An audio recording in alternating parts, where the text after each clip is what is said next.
Na sequência, o próximo verso, né, ou a sequência da criação, né, parece que é o Olodumare. O Olodumare não criou. Dele surgiu, assim como os gregos falam, no princípio era o caos, e do caos surgiu Gaia. Caos não cria Gaia. Caos é a condição de possibilidade para que Gaia, a Terra, surja. Assim também, o Olodumare, mesmo no texto, que eu chamo, que está um pouco orientado pela perspectiva ocidental, mesmo nesse texto, não há uma ação original em que o Olodumare cria alguma coisa. Né? Dele surge, é só uma massa de ar, né? E dele surge o Batalá. E aí, ainda com esse movimento, né, que diz o texto lá, né, com esse movimento, surge a primeira forma material, que seria Exu. Então, nessa sequência, a seguir, diz que Olodumare olhou para aquela rocha, achou ela linda e soprou naquela rocha o M, e aí aquela rocha passou a ser um ser vivente. Isso me parece muito aquela orientação já vista, né, a partir do segundo capítulo da Bíblia.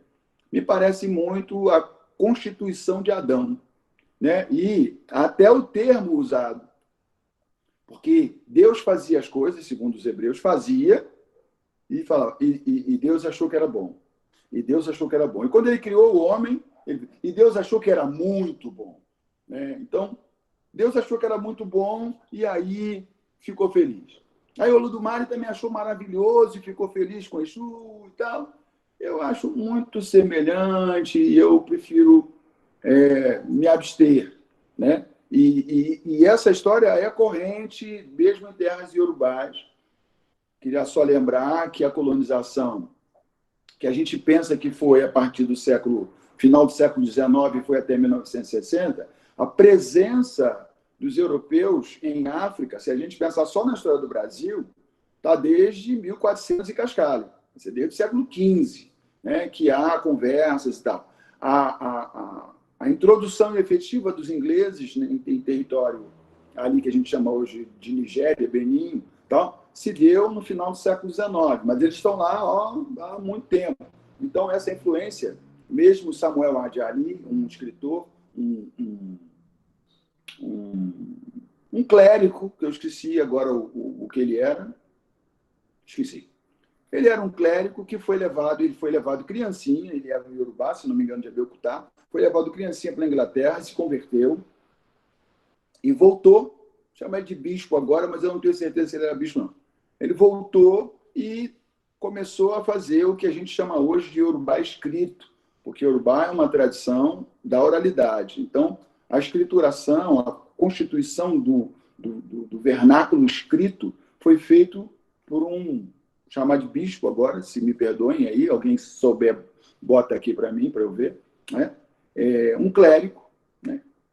Que começou a pegar os sons, a fonética, e começou a grafar a fonética. Então, tem letras que a gente nem conhece, né? Bi, né?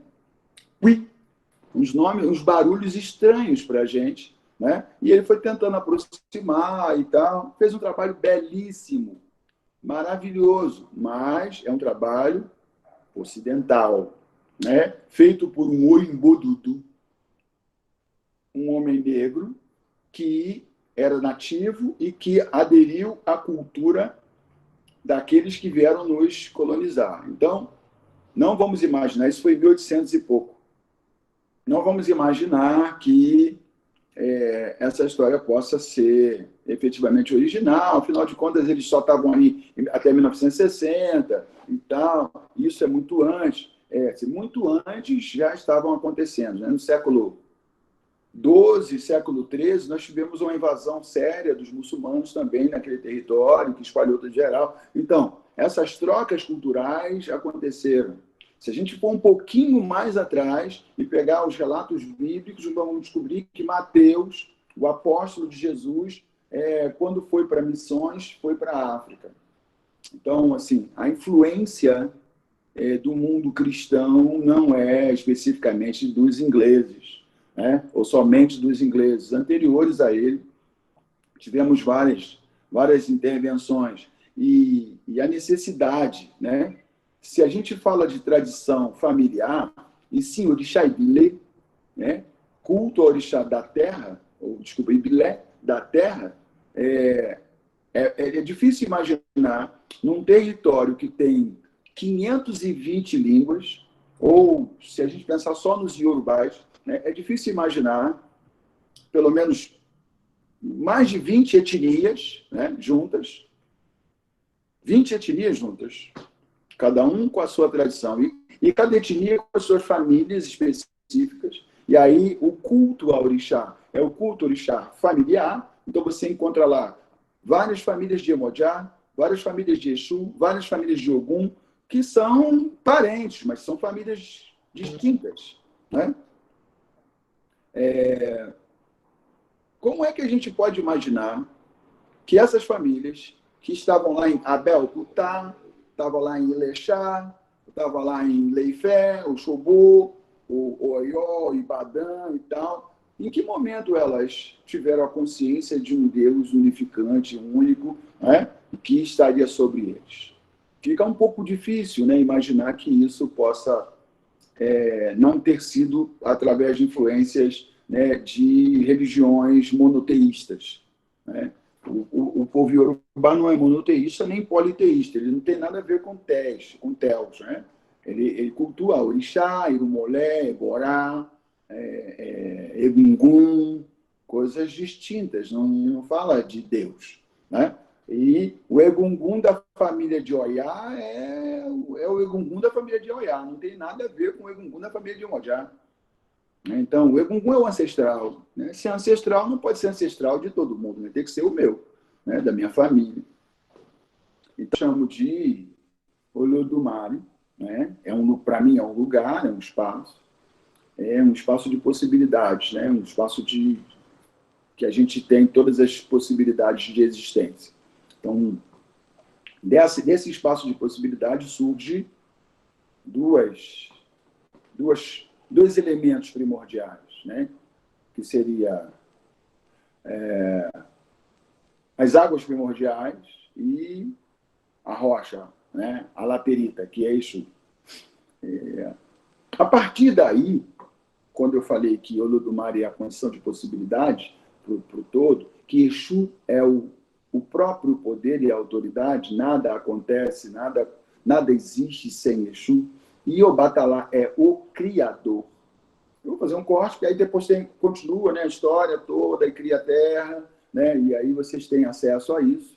E eu queria ficar só especificamente nesse momento e fazer um corte, né, e ir também para essa mesma tradição da família de Obatalá e falar sobre como surge o ser humano, né? Também é Obatalá que cria o ser humano, mas como é que essa coisa se desenvolve? E eu queria falar então do Ayamó. Ayamó é o que a gente chama de destino. E eu gosto mais de traduzir por propósito. Como é que nós somos constituídos, né? Como é que o ser humano é constituído? Eu não estou falando do ser humano primordial, estou falando de qualquer ser humano, né? Então, segundo essa tradição, nós somos parte de uma linhagem, e essa linhagem é marcada no nosso dedão direito, nosso dedão do pé direito, Iporim, Otum, e nosso dedão do pé esquerdo, Iporim, Ossi esquerdo, Otum direito, né? E isso representa o masculino à direita e o feminino à esquerda. E isso, Iporim também é chamada Ori, segundo a Bimbolá e segundo os estudiosos. Então, o que seria o nosso Ori? O nosso Ori seria, originalmente, parte. A nossa herança ancestral masculina, nossa herança ancestral feminina, né? Então, isso nos constitui. Há pouco escrevi um texto em que eu digo que eu sou filho da encruzilhada, né? Então, minha mãe encontrou com meu pai se uniu, aí surge o que eu chamo de uma primeira essência. Mas eu não estou aqui, né? Eu ainda estou numa outra condição, e de verdade eu ainda não sou eu mesmo, né? Eu ainda vou ser constituído. Estou vendo como é que eu fui constituído. Primeiro encontro. Tá, então, essa essência original, primordial, né, vai à presença de Olodumare. E aí também temos vários titãs, várias histórias. A Kunleian, aquele que escolhe de joelho, várias histórias. Eu vou me abster dos detalhes, mas vou firmar na ideia de que nós estamos lá. Nós vamos lá naquela presença, né? E aí, lá vamos fazer um acordo, Ipim. Mas Ipim também é acordo, mas também é porção, a palavra. Então, eu vou tirar uma porção. Ipim Ori. Iponri. Voltamos ao dedão do pé direito e dedão do pé esquerdo, só que essa porção que eu vou tirar é baseado no propósito, no acordo que eu fiz. E eu faço esse acordo, na minha perspectiva, com a minha linhagem, com o meu Egbe, com a minha comunidade. Então eu digo, eu vou para a Terra, esse pré-eu, né? Eu vou para a Terra para resolver isso, para ajudar os meus irmãos naquilo, eu quero fazer isso. Então eu faço um contrato. E aí, baseado nesse contrato, eu recebo o Ipim Ori, Iponri. Essa porção é constituída, do que eu sou constituído. E essa porção vai ao Batalá. E o Batalá, então, junta os axé, né? Os edé, o sangue vermelho, o sangue preto, o sangue branco. Aí ele junta folha, junta semente, raiz, pedra, o que é necessário. Todo o conjunto, né? Eu vou chamar aqui agora brincando, toda a parafernália necessária para que eu possa realizar bem o propósito que eu estou fazendo. Ou seja, eu sou equipado. E essa equipagem é o que a gente vai chamar de Ori. Então, essa composição está no meu Ori e no meu Ará. Então, meu Ori e o meu Ará são constituídos para que eu possa realizar bem o propósito que eu fiz. Uma segunda diferença entre uma visão cristã, que a gente acaba bebendo nela, porque somos todos colonizados, é a ideia de que eu estou aqui fazendo a vontade de alguém. Eu tenho que fazer isso porque Deus mandou, ou porque o Orixá disse que eu tenho que fazer isso. Se não vem pelo amor, vem pela dor. Não consigo compreender assim na medida em que eu escolhi vir para a Terra, eu fiz o propósito, ou seja, eu quero fazer isso, né? Esse propósito é aceito, e aí eu venho. E aí, algumas pessoas falam, então você está determinado? Eu falei, pela minha palavra, estou. Porque numa tradição oral você não é obrigado a tratar, mas tratou, agora é obrigado a cumprir, não tem contrato escrito. Eu sou o próprio contrato escrito. O meu corpo e o meu Ori está constituído para que eu possa realizar o propósito que vim fazer. Só que, como ele está constituído em mim, eu não tenho um propósito, eu sou um propósito.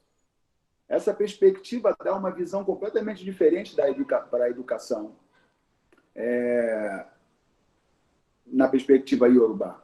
Ou seja, nós vamos precisar trabalhar esse menino para que ele possa florescer e fazer o que veio fazer. Então, muito cedo, a criança é conduzida para um ogã, quem chama de ogã, não é? Ogã, né? Que é um mestre.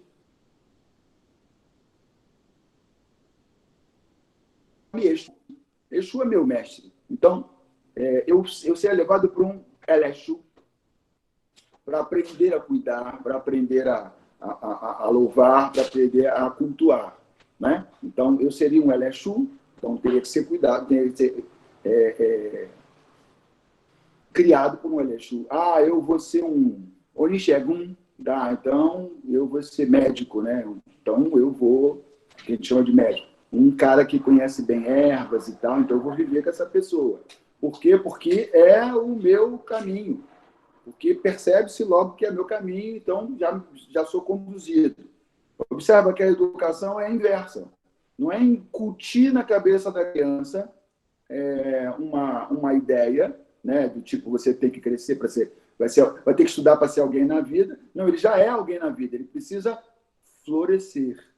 Então, eu sou um propósito a partir dessa perspectiva. E eu estou aqui fazendo a minha vontade. Eu ou cada um de nós, né?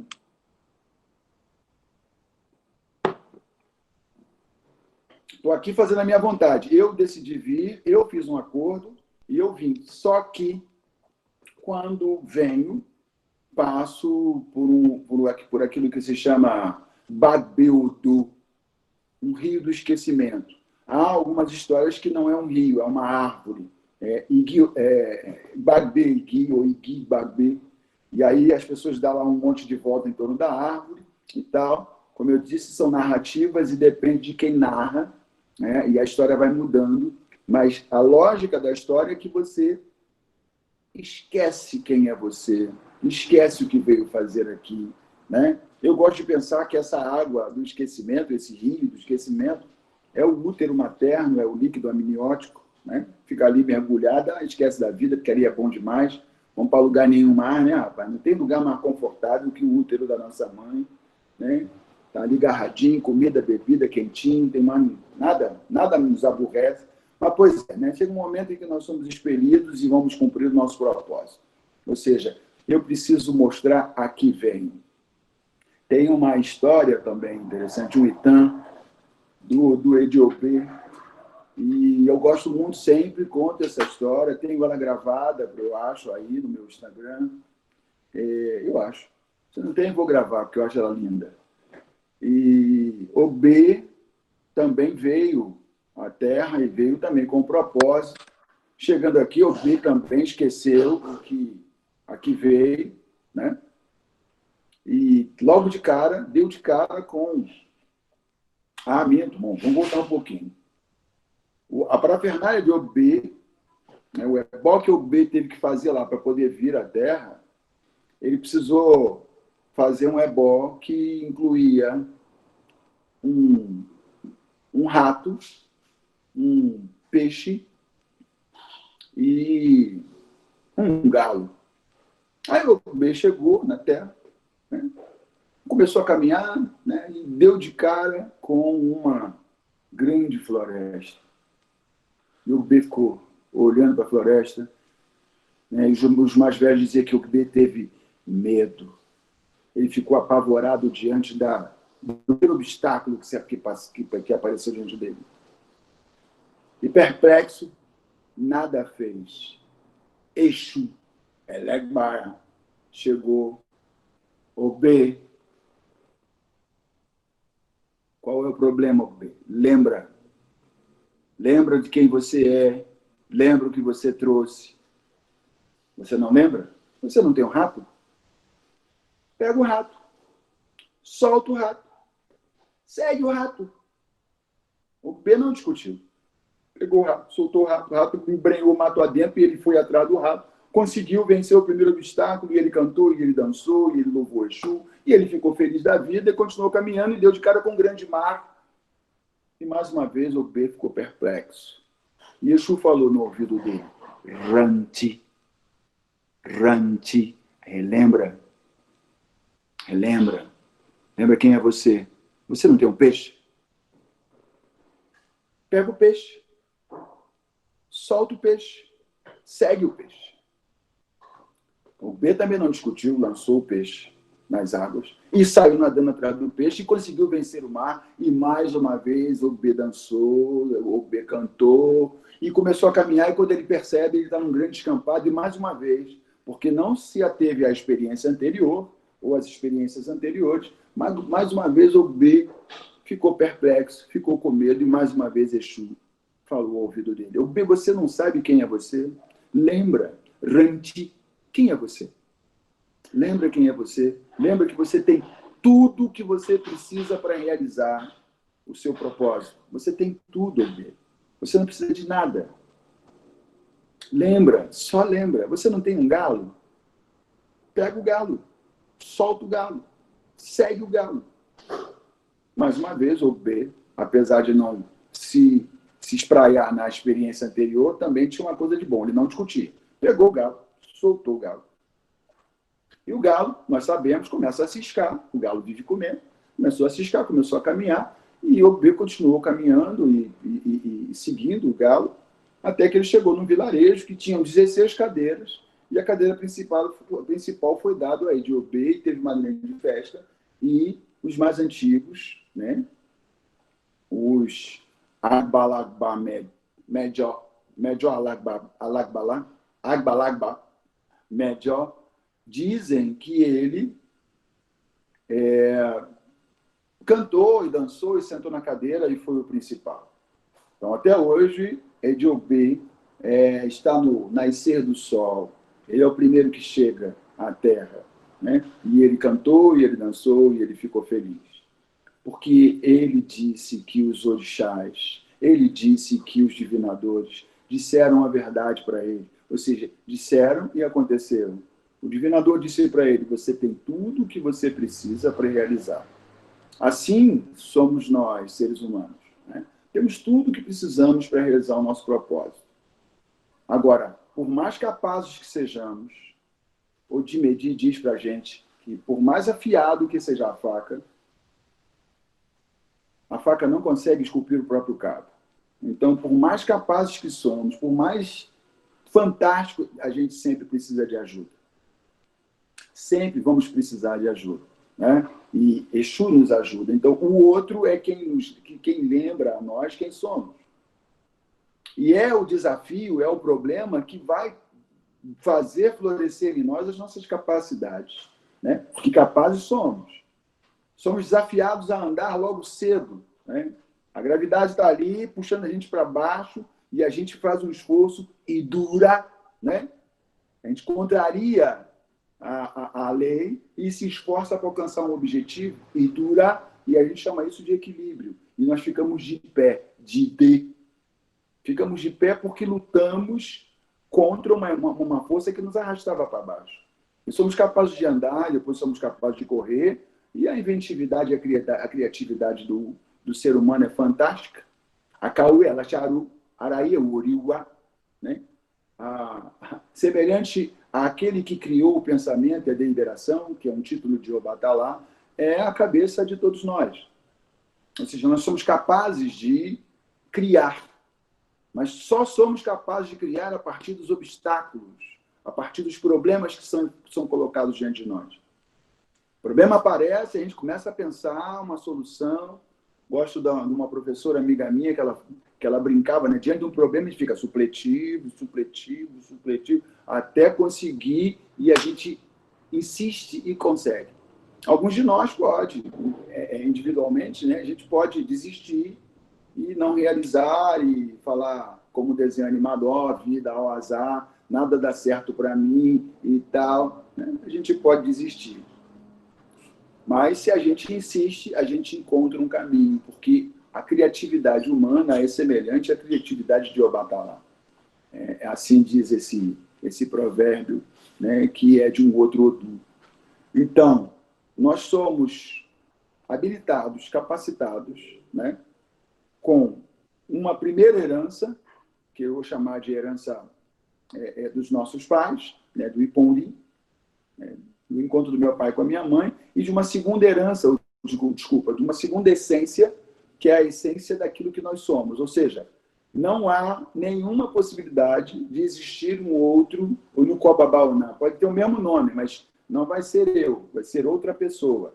Podia ser gêmeo, da mesma placenta, do mesmo óvulo, né? Ainda assim são duas pessoas e dois propósitos distintos, né? Então, ainda que seja IBD, né, são propósitos distintos, que são duas pessoas distintas.